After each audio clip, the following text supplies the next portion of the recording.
estuvieron a su lado, pero lo más importante es entregar su vida, como cuando Él entregó su vida como el Cordero de Dios para salvar a pecadores de todas las naciones, llamando también a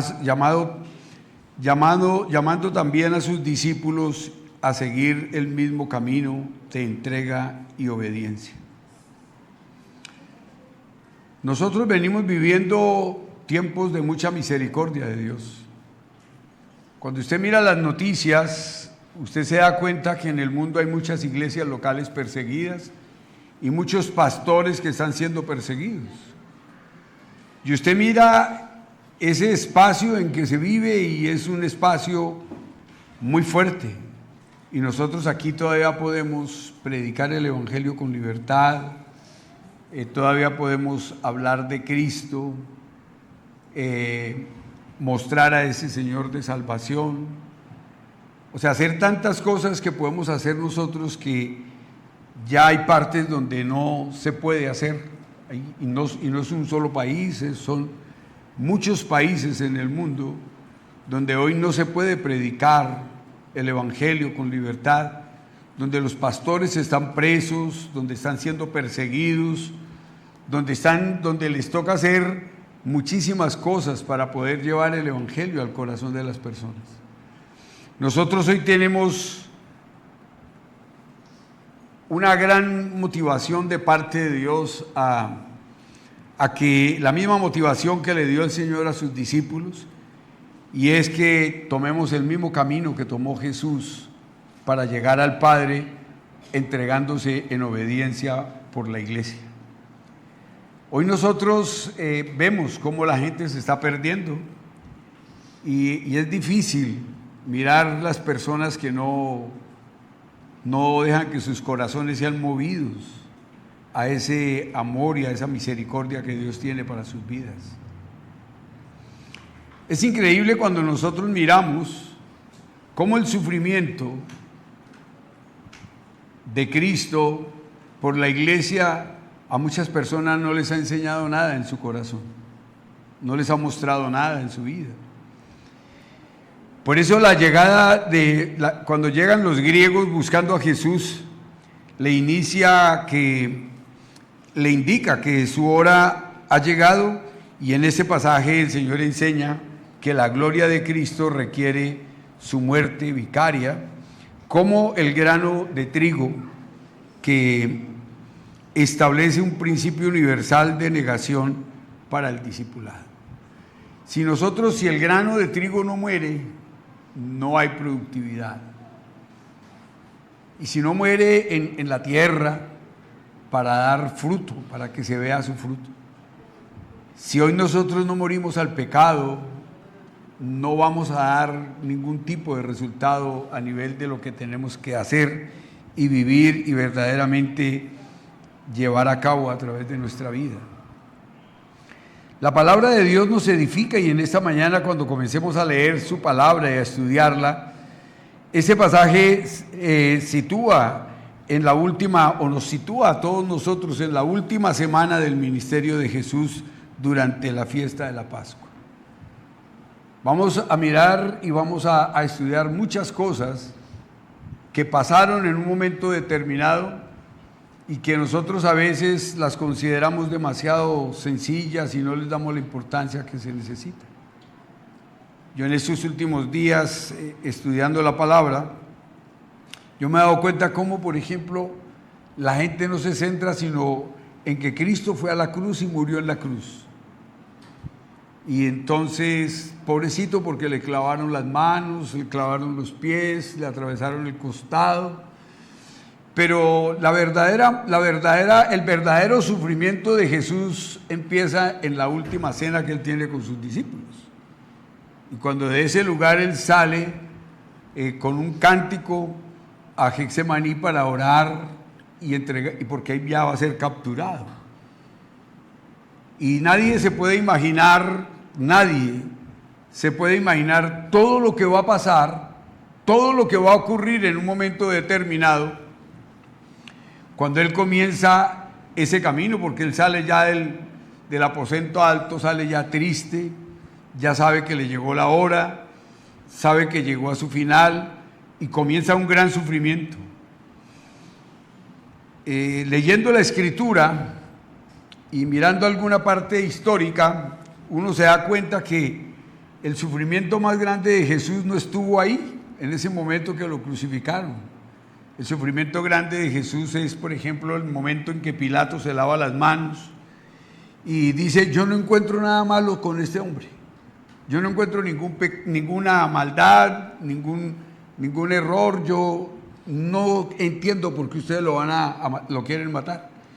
Vamos a hacer lo siguiente, dice Pilato, dice: yo lo voy a castigar y luego de que lo castigue lo voy a soltar.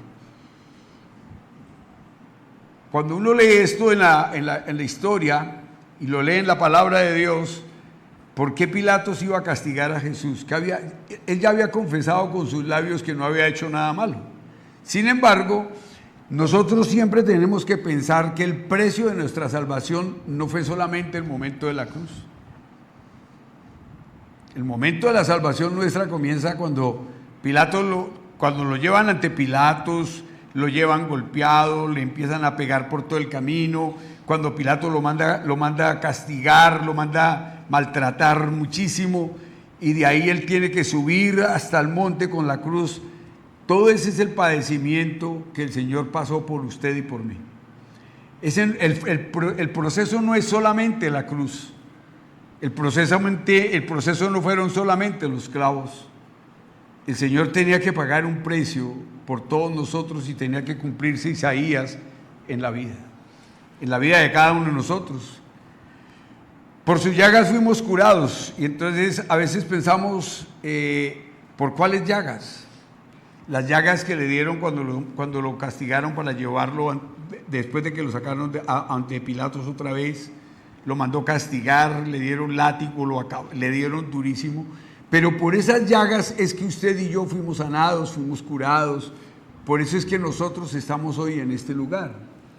Porque no es solamente porque el Señor fue a la cruz y le clavaron los clavos y murió, no. El proceso de la salvación fue muy largo en la vida de Jesús, la salvación por cada uno de nosotros. Por eso este pasaje nos sitúa en el último tiempo, la última semana de Jesús aquí en la tierra. Y eso nos lleva a nosotros a pensar que nosotros tenemos que vivirla así como Él la vivió. Dese cuenta que cuando Él entra triunfal a Jerusalén, va mucha gente. Y dentro de toda esa gente que va y que le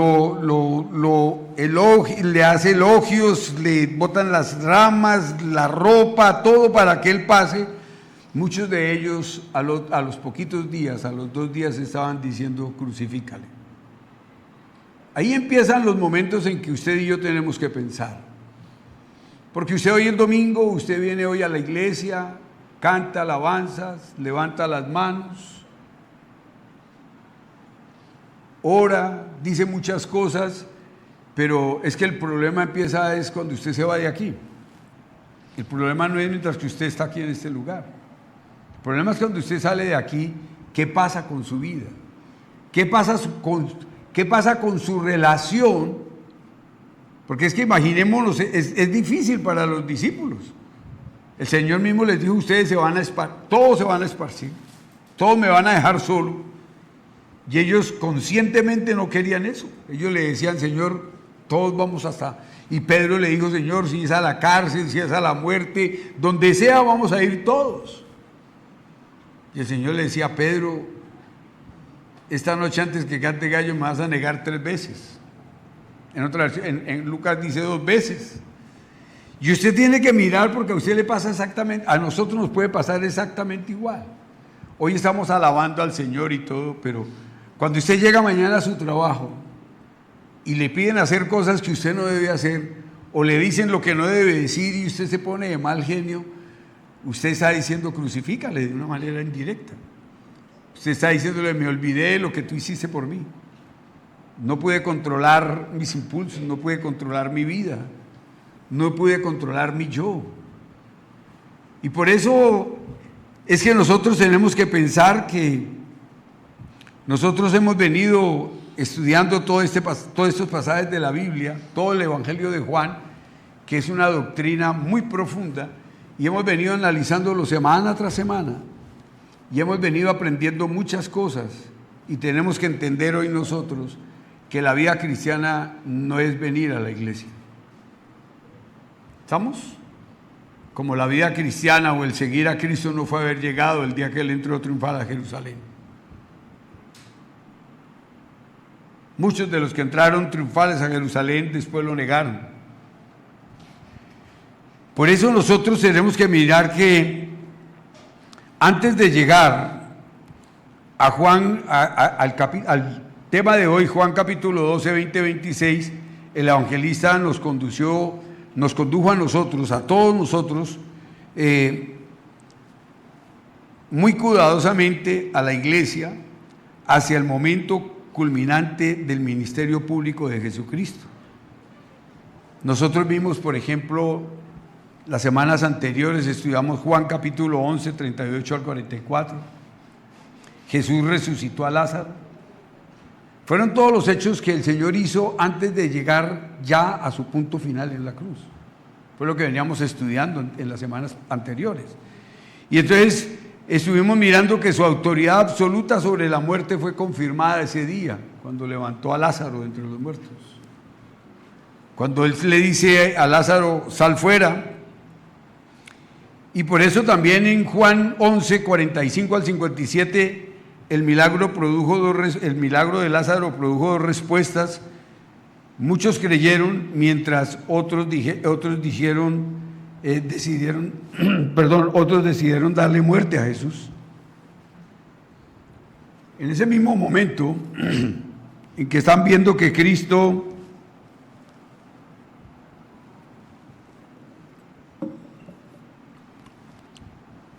resucita a Lázaro, unos dijeron sí, gloria a Dios, qué milagro tan espectacular, qué milagro tan bueno, pero otros empezaron a cavilar, ¿qué? ¿Cómo matar a Jesús?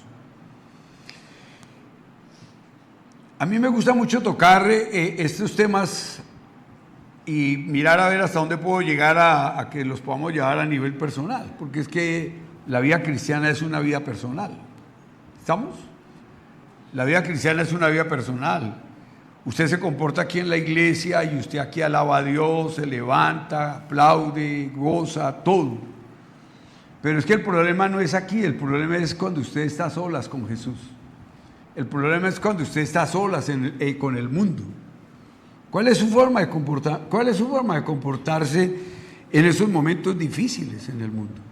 Porque son momentos difíciles. Nosotros salimos de aquí en un momento y nos vamos y empieza el mundo a atacarnos.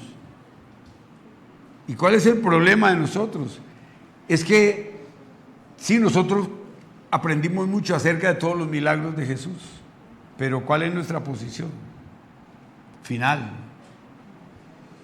Decirle al Señor, Señor, gracias por tu poder, por tu gloria, por tu grandeza, por tu misericordia, y seguir siendo uno y seguir buscando el fortalecimiento para no seguir enredado uno en el pecado.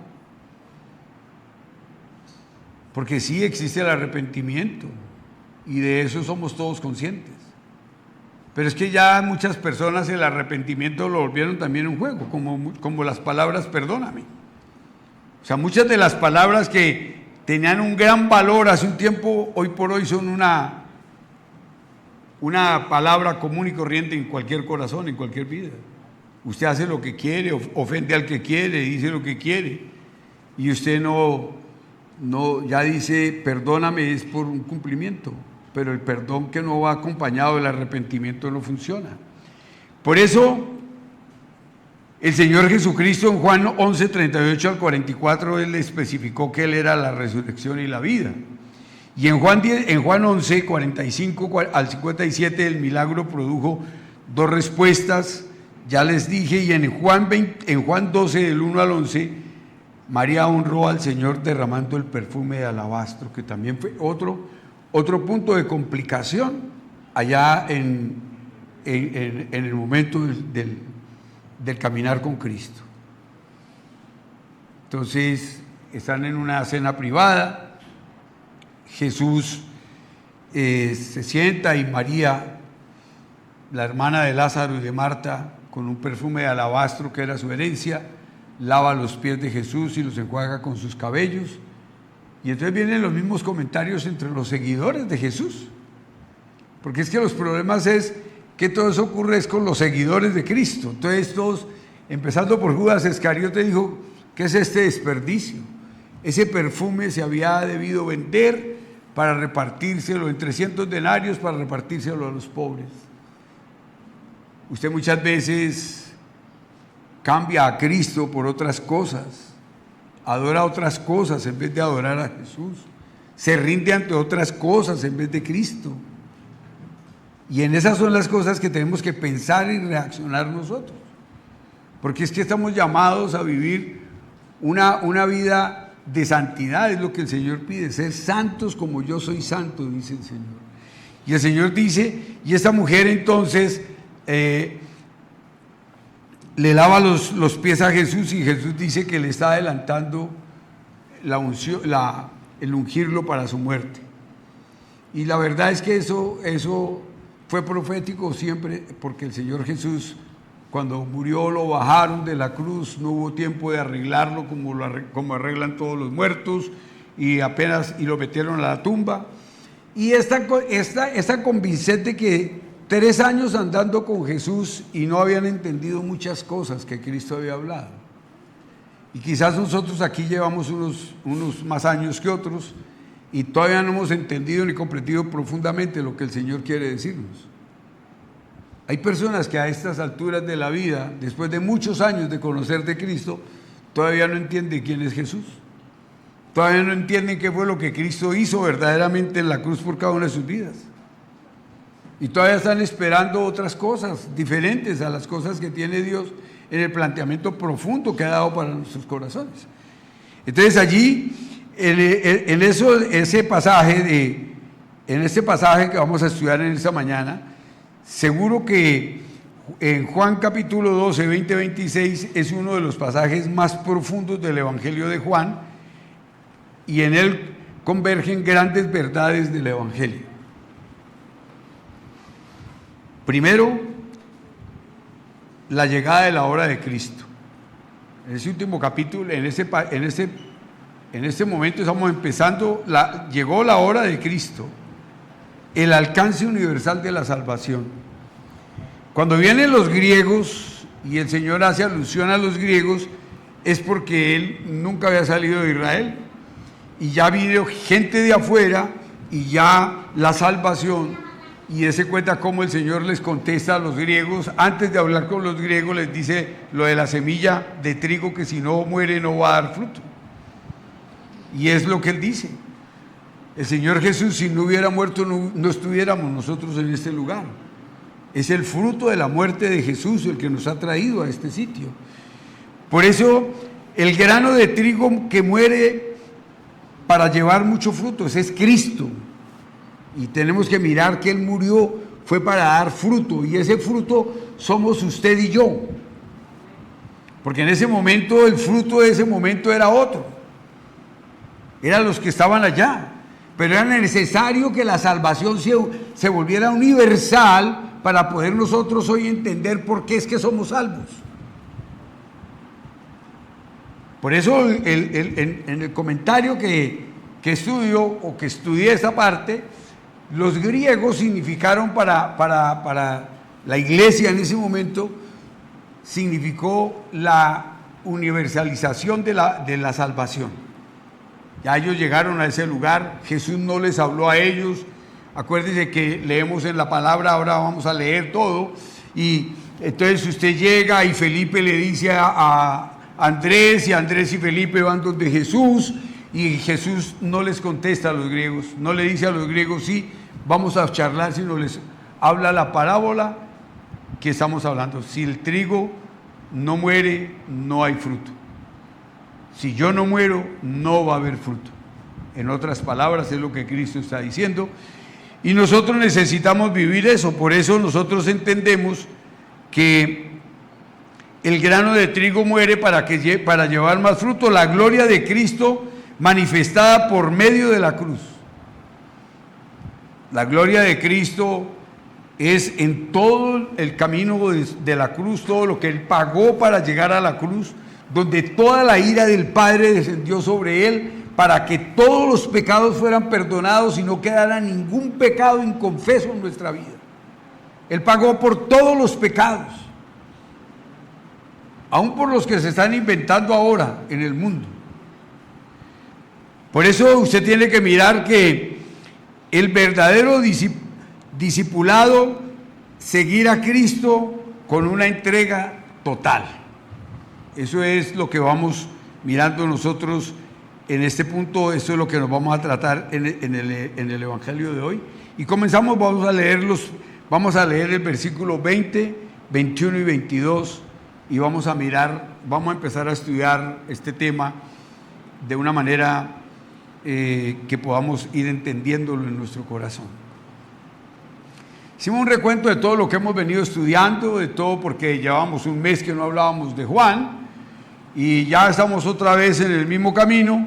Y los gentiles, en el primer punto de hoy dice, los gentiles comienzan a buscar al Mesías, y entonces dice Juan 12, 20, 22, habían ciertos griegos entre los que habían subido a adorar en la fiesta. Estos pues se acercaron a Felipe, que era de Betsaida, de Galilea, y le rogaron diciendo, Señor, quisiéramos ver a Jesús. Y Felipe fue y se lo dijo a Andrés, y entonces Andrés y Felipe se lo dijeron a Jesús. Estos griegos quizás eran convertidos a la fe, eran convertidos de la fe judía. Eran judíos, y aquí la palabra griego no solamente es que eran extranjeros. Dice ahí ellos buscaron a Felipe por dos razones. Primero, porque Felipe era discípulo de Jesús, y segundo, porque ese es un nombre griego. Y empezaron a buscar a Felipe para poder establecer esa relación con Cristo. En nuestros días, si alguien nos hablara de unos griegos, pensaríamos en un grupo de personas naturales de Grecia, y estaríamos centrados pensando en todo lo que el pueblo griego ha hecho, todas las cosas adelantadas que han vivido, todo lo que ellos ven. ¿Quién verdaderamente eran estos griegos? No eran judíos. Probablemente eran prosélitos o gentiles temerosos de Dios que habían venido a Jerusalén para la Pascua, representando al mundo gentil. Por eso en esa Pascua, cuando el Señor va a hablar, Él no habla con ellos directamente. Él simplemente les habla acerca de la necesidad de que el trigo debe morir para dar fruto. Y también entonces en esto señala que la promesa hecha a Abraham comienza a manifestarse plenamente. La promesa que está en Génesis capítulo 12, versículo 3, bendeciré a los que te bendijeren y a los que te maldijeren maldeciré, y serán benditas en ti todas las familias de la tierra. En este versículo se nos muestra el núcleo del pacto abránico. Dios promete bendecir a los que bendigan, y a los que maldigan maldeciré, y serán benditas en ti todas las familias de la tierra, dice el Señor en su palabra. Este versículo inaugura el plan divino de salvación universal. Nosotros miramos que es el comienzo. Dios va a hacer una nueva nación. Dios va a construir una nueva nación y llama a Abraham. Abraham no era judío, todos ya lo sabemos porque lo hemos explicado muchas veces. Abraham no era judío, o sea que no era que el pueblo judío existiera en ese momento. Era un pueblo que Dios iba a formar, un pueblo que Dios iba a hacer, un pueblo en el que Dios se iba a glorificar, un pueblo en el que Dios iba a mostrar su poder, y ha venido mostrando su poder hasta el día de hoy. Dios viene viviendo de una manera muy especial, no en el pueblo judío de hoy en lo que están haciendo. Él todavía tiene un remanente del pueblo judío que está, dice Apocalipsis capítulo 15. Cuando habla de los 144,000, es un pueblo, un remanente que va a haber del pueblo judío, que va a salir a compartir el evangelio, que va a salir a compartir las buenas nuevas del Señor, y por eso va a llegar al mundo. Por eso la relación con el Antiguo Testamento la podemos entender nosotros en Isaías 49, versículo 6. Dice: poco es para mí que tú seas mi siervo para levantar las tribus de Jacob y para restaurar el remanente de Israel. También te di por luz a las naciones para que seas mi salvación en lo postrero de la tierra. Nosotros tenemos que mirar que la iglesia nunca debe olvidar que el evangelio nació con el propósito misionero. La iglesia nació con el propósito de llevar el evangelio al mundo. La iglesia no nació para un solo país, para una sola nación. La iglesia nace con un propósito misionero, y Cristo murió por personas de toda lengua, pueblo y nación. Nosotros no podemos apartarnos de la obra redentora de Cristo cuando ya en Hechos capítulo 2 vamos a darnos cuenta que en ese lugar no estaban solamente judíos, ni estaban solamente hebreos, porque cuando en Hechos capítulo 2 se da el descender del Espíritu Santo y todos los discípulos hablan en otras lenguas, hablan en las lenguas de todas las personas que habían en ese momento del mundo: griegos, romanos, elamitas, de todas las partes. Las lenguas no eran unas lenguas angelicales como las que a veces tratamos y explicamos de otra manera, como lo explica Pablo en Corintios. Esas lenguas de Hechos capítulo 2 eran las lenguas con las que se estaba universalizando el evangelio para toda la tierra. Por eso cada uno escuchaba el mensaje en su propio idioma, y eran los mismos, y esa era la gran admiración que había. Pedro, y lo entendían cantidades de personas. ¿Estamos? Juan hablaba, y si uno mira como lo catalogan los escribas y los fariseos, eran personas toscas que ni siquiera muchas veces sabían leer. Y ahora en Hechos capítulo 2, porque es que los propósitos de Dios nadie los puede detener, y eso usted tiene que ser consciente. Usted está aquí y de pronto no cree, pero un día tendrá que creer, porque si Dios lo trajo aquí, lo trajo con un propósito definido.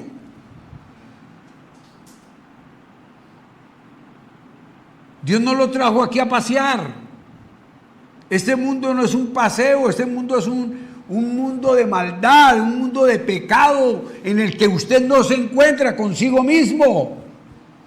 Ese es el mundo en el que nosotros vivimos. Y usted no vino a este mundo a pasear, usted vino en este mundo a dar testimonio de Jesús, a mostrar que en este mundo se puede vivir con el poder de Dios y la sabiduría de Dios para ver la gloria de nuestro Padre Celestial. Este no es el mundo en el que Dios nos va a tener viviendo.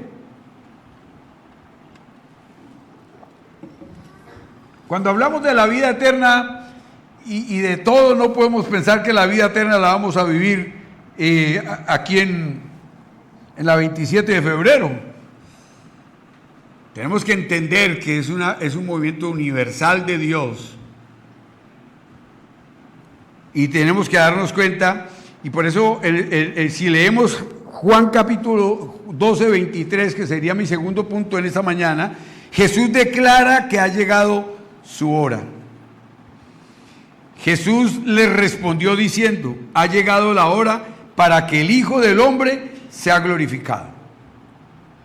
Es lo que el Señor dice en ese Juan, que fue lo que el Señor hizo en ese momento. Esta es una bella imagen del sacrificio necesario de Jesús. Es el comienzo de algo que es muy importante. Jesús por primera vez dice, ¿ha llegado mi qué? Ha llegado mi hora. Todos los que hemos estudiado anteriormente, ¿por qué no lo pudieron matar en Nazaret? Porque no había llegado mi hora. ¿Por qué nunca lo pudo poner preso el sumo sacerdote? Porque no había llegado mi hora. Pero ahora ya es que llegó mi hora. Llegó la hora de morir por usted y por mí. Llegó la hora de pagar el precio que el Padre colocó para que usted y yo fuésemos salvos. Y lo va a pagar Él.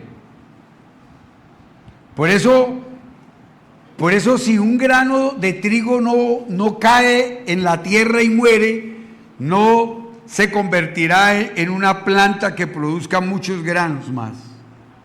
Era necesario que Cristo muriera. Y vuelvo a tomar Hechos capítulo 2. Era necesario que Cristo muriera porque tenía 12 granos de trigo, le quedaron 11, que era lo que iba a sembrar para llegar el evangelio. ¿A dónde? Al mundo entero. Y eso ya lo tenía él bien reservado. Por eso cuando uno lee allá en Mateo 13 la parábola del trigo y la cizaña, uno se da cuenta que el Señor dice que Él salió a sembrar y sembró trigo de buena calidad. Él deja a los apóstoles, que son las personas de buena calidad, para compartir el evangelio.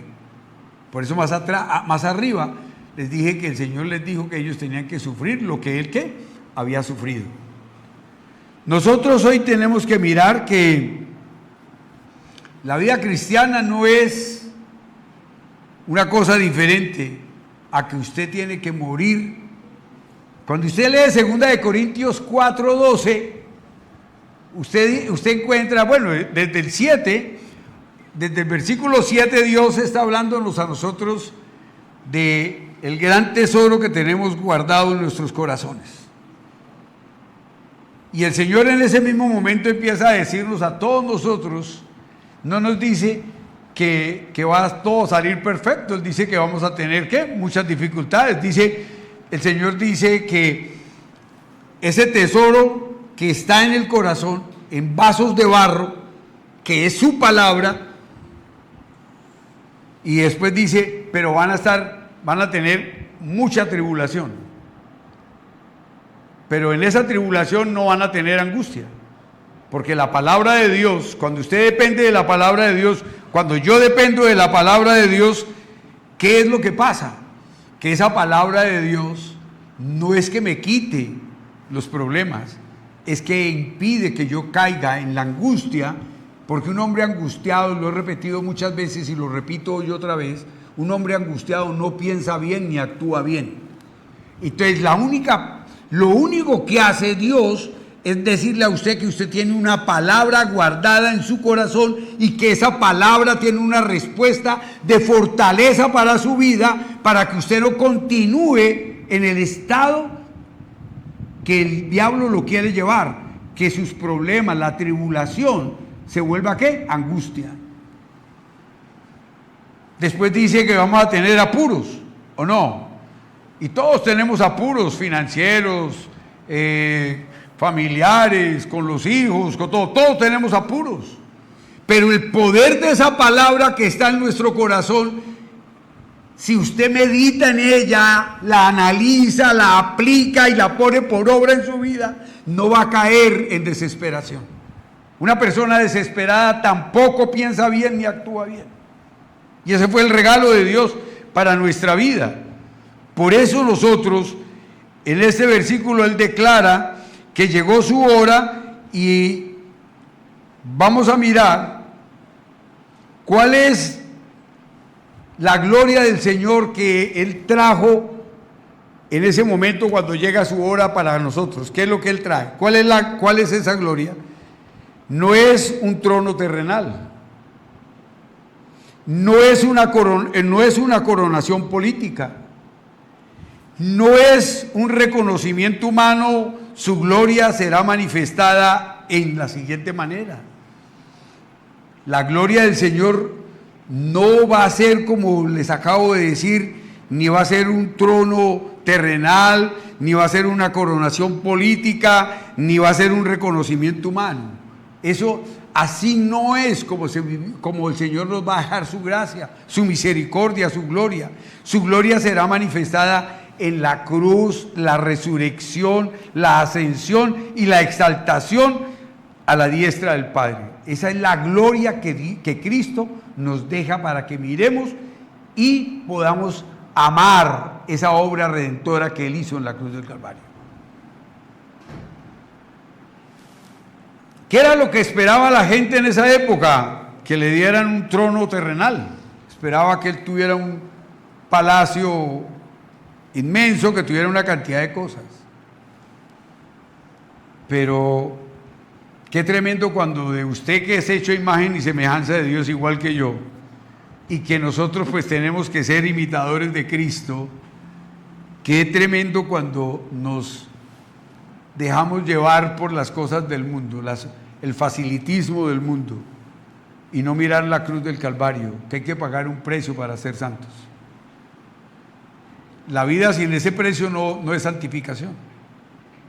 Usted no es santo porque usted ora.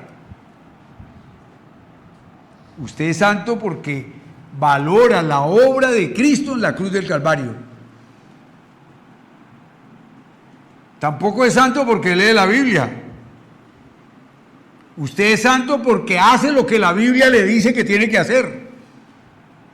Porque obedece la palabra de Dios. Por eso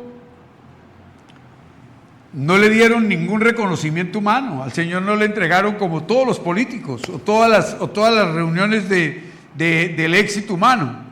Hacen una gran reunión y a usted le entregan un cartón. ¿Ah? Y usted como estima mucho lo que hizo, entonces usted le coloca un pedacito más grande para que se vea más grande y lo manda a enmarcar. Pero eso no es lo que le garantiza a usted ser, por ejemplo, ingeniero. El cartón lo hace usted ingeniero. No, lo declara ingeniero para que lo contraten, pero lo que usted hace como ingeniero es lo que usted muestra con sus obras realizadas. O médico, o arquitecto, o ingeniero, economista, administrador, todo se ve por sus cosas. Y en el cristianismo, a usted no le van a colocar un cartón de esos. En el cristianismo, usted tiene que demostrar que usted puede superar el sufrimiento. ¿Y cómo supera el sufrimiento? A través de la Escritura, de valorar la obra de Cristo en la cruz del Calvario, de valorar la resurrección de Cristo. Eso no lo valoraron los discípulos comenzando.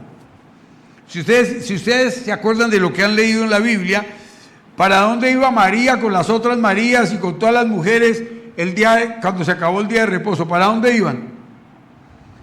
¿A qué? A preparar el cuerpo de Jesús, porque ellas consideraban que estaba ¿cómo? Bueno, nadie creyó que Él se iba a levantar. Y se lo dijo más de una vez a sus discípulos. Ahora yo quiero que usted piense en algo importante para su vida. ¿Cuántas veces Dios le ha dicho que a usted lo perdona? ¿Y ya se apropió de eso? ¿O usted sigue como María y todas, y Nicodemo, que llevaron todas las especies aromáticas porque iban a preparar el cuerpo de Jesús allá en la tumba? No. Usted tiene que mirar que aquí Juan redefine el concepto de la gloria de Dios y revela el amor sacrificial de Cristo. El amor que el Señor, con el amor que el Señor pagó en la cruz. A mí hay un pasaje que me impacta muchísimo, que es cuando las mujeres logran vencer la guardia de los romanos, y logran vencerla porque en esa época las armas no eran como ahora, una pistola o eso para que las amenazaran, era el látigo con que las iban a quitar de que no se acercaran a Jesús. Y cuando ellas llegan donde Jesús, llorando, todas llorando por el Señor, y el Señor le dice: no lloren por mí, hijas de Jerusalén, no lloren por mí, Lloren por ustedes, lloren por sus hijos. Llores por lo que viven en el pecado. Por eso llegamos al tercer punto y vamos a mirar nosotros lo que dice Juan capítulo 12, 24. De cierto os digo que si el grano de trigo no cae en la tierra y muere, queda solo, pero si muere lleva mucho fruto. Nosotros tenemos que mirar que este sacrificio necesario de Jesús como grano de trigo, Él cayó en tierra, murió, pero Él dio fruto. Cuando la resurrección del Señor, el Señor comienza a dar fruto. Y el fruto es que el fruto se sella en Hechos capítulo 2. Pero ya Él dio fruto, se oscureció todo el mundo, se abrieron los sepulcros, salieron los muertos, pasaron muchas cosas que Jesús hizo. Así sea usted una persona malgeniada o lo que usted crea, si usted viviera y leyera eso concentrado, así concentrado, leyera que los muertos se levantaron y que los habían matado los vieron, se le acabaría a uno el mal genio, se le acabarían muchas cosas en el corazón. Se le acabarían a uno muchas cosas. Por eso nosotros tenemos que pensar, como Jesús es Dios, puede dar esa misma vida eterna a todo el que cree en Él. Esta es una de las ilustraciones más profundas del Evangelio. Es de lo más profundo que habla Dios en su palabra. El grano representa a Cristo. Si muere, si no muere, permanece solo. Todo eso estuvo visto en la muerte de Cristo. ¿Cuántas personas? Toda la multitud que lo recibió en Jerusalén. ¿Y cuántos estaban en la cruz con Él? Estaba solo. Los apóstoles todos se esparcieron. Pero Él tenía que resucitar para no estar solo, para poder que el Evangelio creciera y se multiplicara por todas partes. Ese pasaje de Hechos 2 es el que nos va a garantizar toda esa multiplicación que hizo el Señor Jesús a través de su estado de amor y de misericordia por cada uno de nosotros. Pero al morir produce una inmensa cosecha espiritual. Al morir el Señor, dése cuenta que cuando el Señor muere, está ya crucificado y el Señor muere, cuando va a Arimatea, que es lo que uno lee en la Escritura, a pedir el cuerpo de Jesús, ¿qué pasa cuando va a Arimatea a pedir el cuerpo de Jesús? Entonces le dicen no, le dieron el cuerpo de Jesús para que lo llevara, lo sepultara, pero Pilatos dijo, ya murió.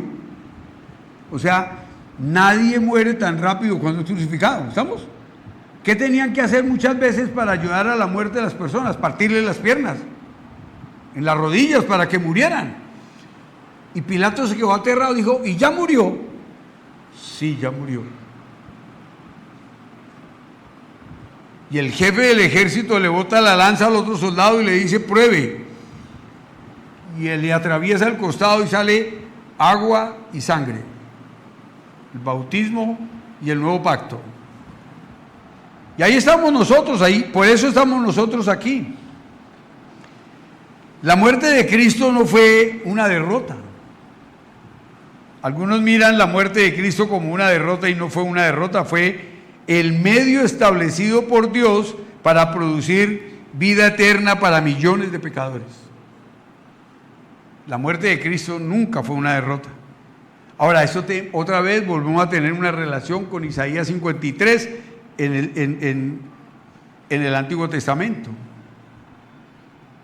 En el Antiguo Testamento nosotros vemos cómo está escrito todo lo que estamos nosotros leyendo en el Nuevo Testamento y viviendo en el Nuevo Testamento.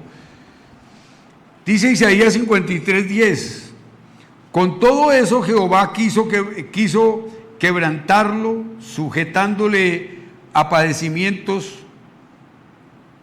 Cuando haya puesto su vida en expiación por el pecado, verá linaje, vivirá por largos días, y la voluntad de Jehová será en su mano prosperada. El linaje prometido es precisamente el fruto abundante de la obra redentora de Cristo en la cruz del Calvario. Nosotros vivimos de esa manera porque el Señor ha sembrado eso en nuestros corazones. Hoy muchas cosas nosotros quizás no las podemos vivir con el ansia que deberíamos vivirla, porque ya conocemos la historia.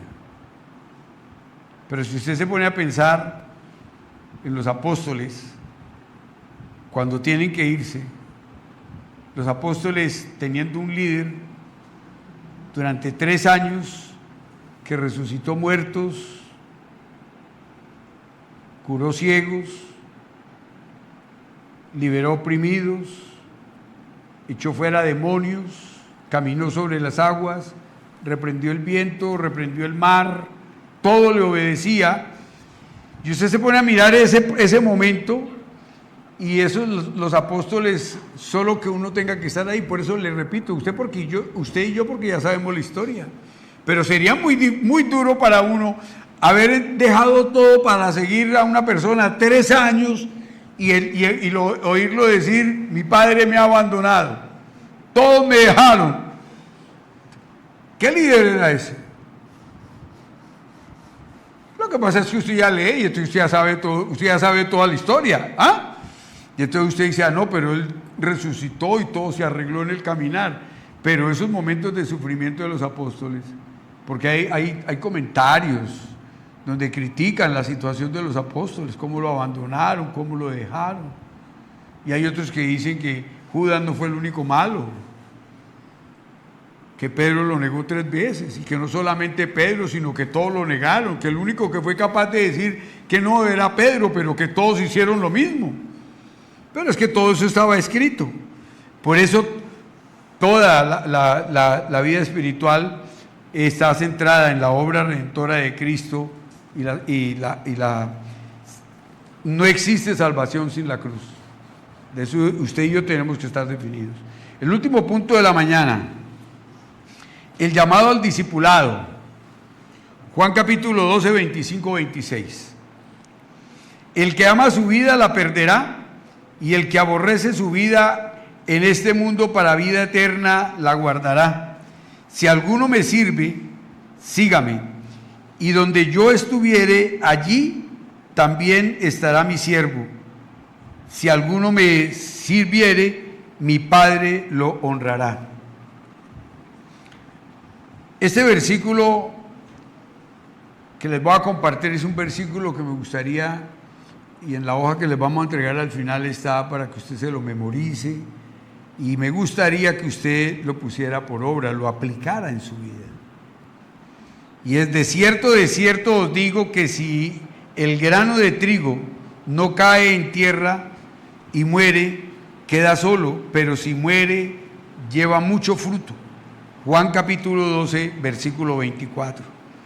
Debemos estar tan dedicados a vivir para Cristo que en comparación no podemos hacer una cosa diferente, hacerle caso a lo que dice la Escritura, porque si no vamos a ser aborrecidos.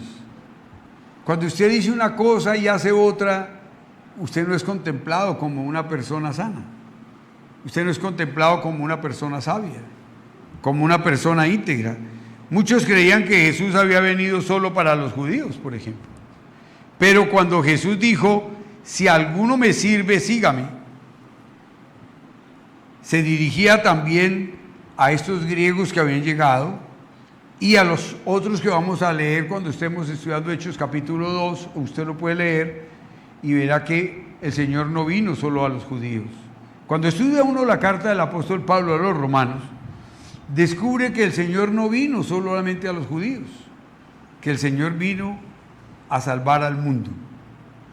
al mundo que quiere oírlo, porque tampoco es que el Señor, como algunos dicen que el Señor perdonó todos los pecados del mundo. No corramos tanto. Él perdonó todos los pecados de los que se arrepienten. ¿Estamos de acuerdo? De los que van a Cristo, de los que llegan y creen en Él. Porque si no, ¿cuál sería la obra de la cruz si el Señor ya perdonó todos los pecados del mundo? Sí, Juan 3:16 dice: porque de tal manera amó Dios al mundo que ha dado su Hijo unigénito, para que todo aquel que en Él cree no se pierda, mas tenga vida eterna. O sea, no vino a perdonar los pecados de todo el mundo, sino de los que ¿qué? De los que creen. Entonces no podemos irnos tan rápido, porque por eso es que algunos reciben a Cristo o dicen haber recibido a Cristo, y entonces empiezan a hacer cosas que no deberían hacer. Vamos a mirar algunos puntos con los que quiero cerrar para que usted piense en esos esta semana. Después de hablar de su propia entrega, Jesús invita a sus discípulos a seguir el mismo principio.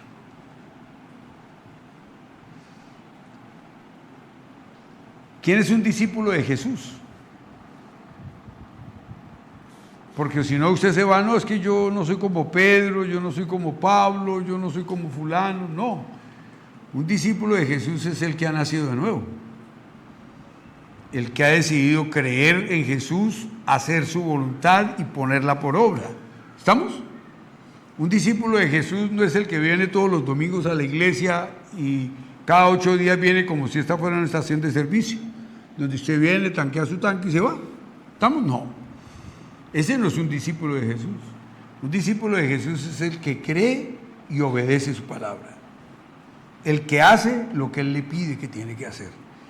Por eso no significa despreciar la vida, sino colocar a Cristo por encima de todo interés personal.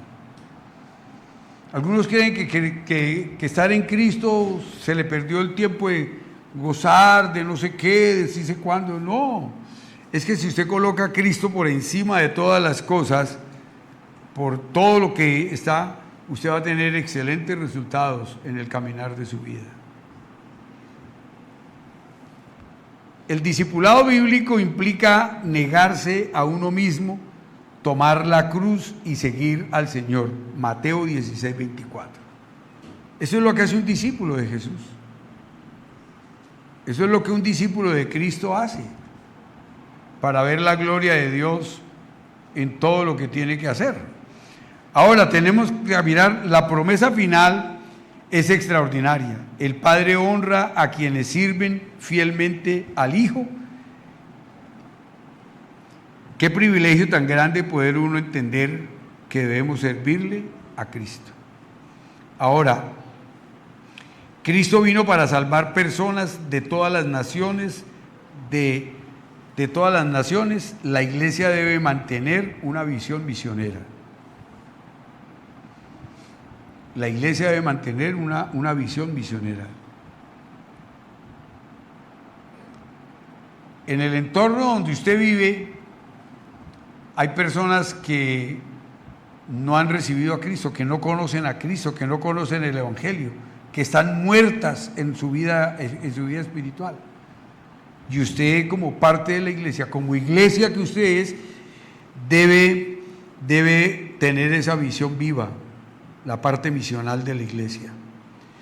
La verdadera gloria se encuentra en la obediencia al Padre y no en el reconocimiento humano. El reconocimiento al Padre y no en el conocimiento humano. La cruz no fue una derrota, sino el camino escogido por Dios para traer la salvación. La vida cristiana es una vida de entrega, negación propia y seguimiento fiel de Cristo.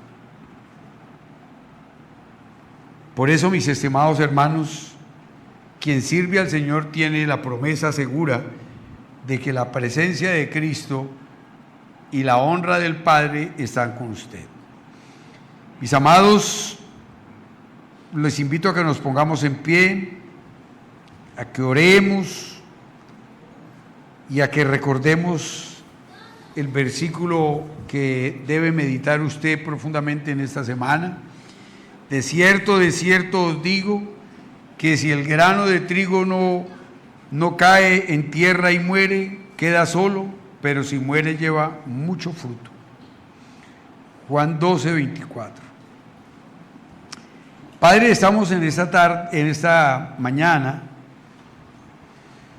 adorando y exaltando tu maravilloso nombre, Señor, queriendo glorificarte, adorarte. Padre,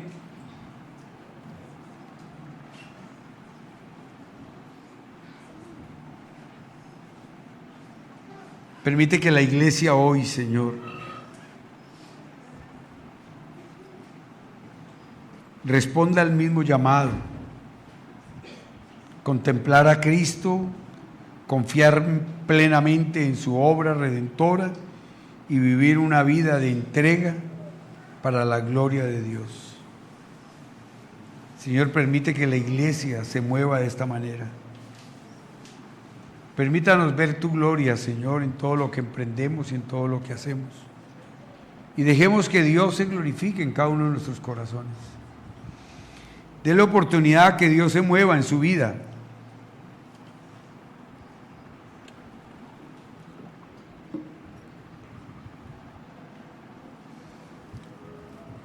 Dice 2 Corintios 4:12 que usted debe morir para que en otros haya vida. Como padres morimos a las cosas del mundo para que nuestros hijos puedan tener vida en ese mundo, puedan vivir las atrocidades, no, sino la fortaleza que da Dios para vencer ese mundo de pecado. Es el momento de reflexionar cada uno en su corazón. ¿A qué debe morir usted para que su hijo, que está mirándolo actuar a usted, no haga lo mismo? ¿A qué es lo que usted debe morir? Muchos tendrán que morir a la mentira para que sus hijos no sean mentirosos. Otros tendrán que morir a la vanidad. Cada uno tiene que morir a algo. Y yo le invito a que usted hable con Dios desde lo más profundo de su corazón. Y usted le pueda entregar a ese Dios esas cosas por las que tienes que morir. Que usted le entregue al Señor ese corazón, no lleno de pecado, sino lleno de arrepentimiento para no volver a pecar. Un corazón entregado